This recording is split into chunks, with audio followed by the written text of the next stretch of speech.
El día de hoy, aquí en la ciudad de Saltillo, Coahuila, tenemos el gusto de iniciar con el primer foro en todo el país de presentación de los trabajos de distritación electoral 2021-2023, con los cuales quedará redefinida la geografía política a nivel federal y en cada una de las 32 entidades federativas que componen la República Mexicana. Así que muchas gracias por acudir a esta convocatoria del Instituto Nacional Electoral. La distritación electoral es un trabajo eminentemente técnico y neutral que realiza el INE en cumplimiento del artículo 53 constitucional, el cual indica que la demarcación territorial de los 300 distritos electorales uninominales será la que resulte de dividir la población total del país entre los distritos señalados. La distribución de los distritos electorales uninominales entre las entidades federativas se hará teniendo en cuenta el último censo general de población, sin que en ningún caso la representación de una entidad federativa pueda ser menor de 2 diputaciones de mayoría relativa. El hecho de que se mandate a seguir el censo y no el padrón electoral hace sentido. Si bien la elección recae en ciudadanos mayores de edad, los que forman parte del padrón electoral y del listado nominal, la representación del Poder Legislativo es de toda la población, de los habitantes. Como es sabido, en México el censo de población y vivienda se realiza al iniciar cada década y está en manos de un organismo especializado, constitucionalmente autónomo, el INEGI, como lo conocemos todos. Así que en 2020 fue un año de censo de población y venturosamente, a pesar de la pandemia COVID-19, el INEGI mostró una vez más su profesionalismo y compromiso de servicio y realizó con toda pulcritud su trabajo de conteo total de la población que vive en el país, en cada estado y en cada municipio, y unos meses después hizo públicos los resultados. El censo 2020 es así el insumo clave para la distritación tanto en el plano federal como al interior de cada entidad federativa. El censo arrojó que en México vivimos 126.014.024 personas, cifra que debe dividirse entre los 300 distritos uninominales federales para ver cuántos distritos le corresponden a cada entidad. Así, el promedio de habitantes por distrito electoral será la división de los 126 millones entre los 300 distritos, lo que da 420,000 personas. El paso que sigue para calcular el número de distritos por entidad federativa es dividir la población de cada estado por esos 420,000. En el caso de Coahuila, que hoy nos recibe, la población del censo de 2020 ascendió a 3.146.771 habitantes. Al dividir ese número entre el promedio de habitantes por distrito en el país, 420,000, arroja un resultado de 7.49. Esto es, le corresponden de entrada 7 distritos y tiene una fracción de 0.49.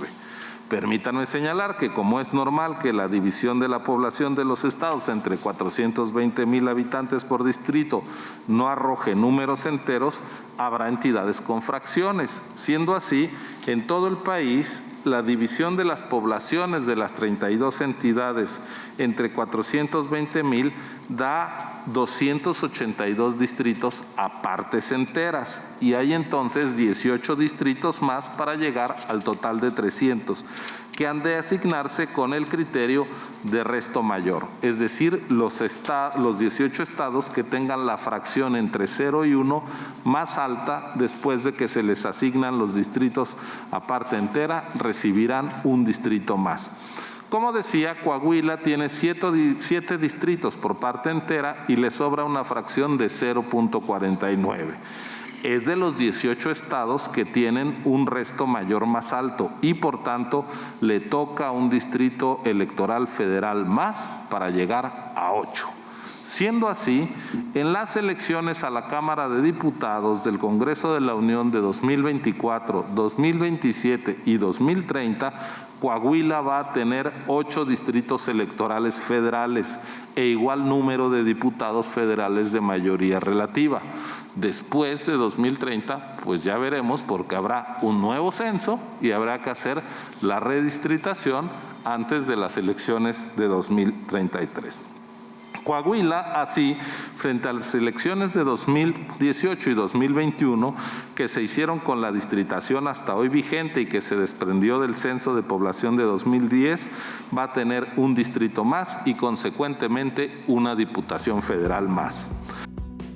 La población de Coahuila en 2010 era de 2.748.391 habitantes, que representaban el 2.45% del total nacional.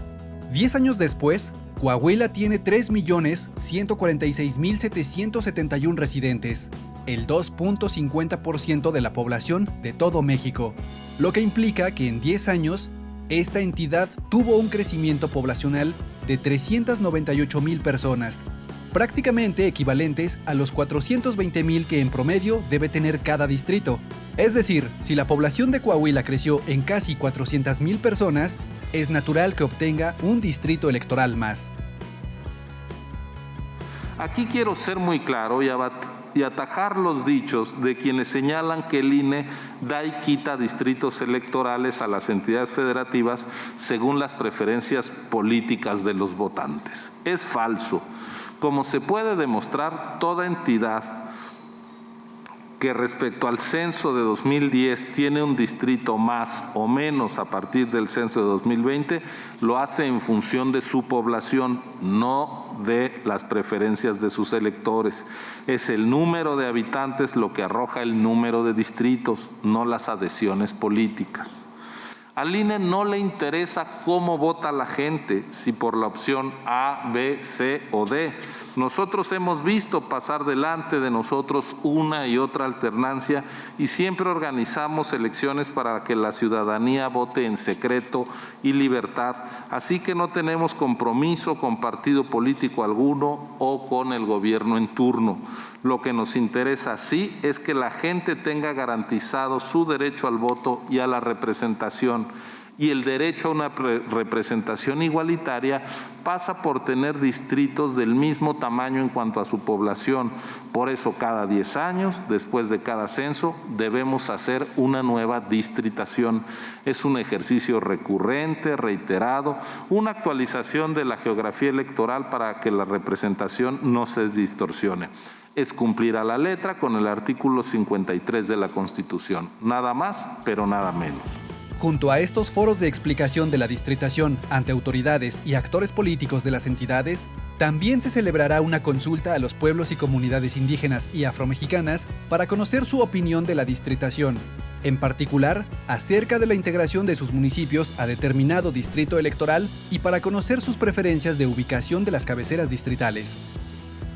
Después de que les presentemos los criterios, serán los indígenas y afromexicanos quienes deliberen en plena libertad, sin la presencia del INE, y luego nos harán llegar sus opiniones.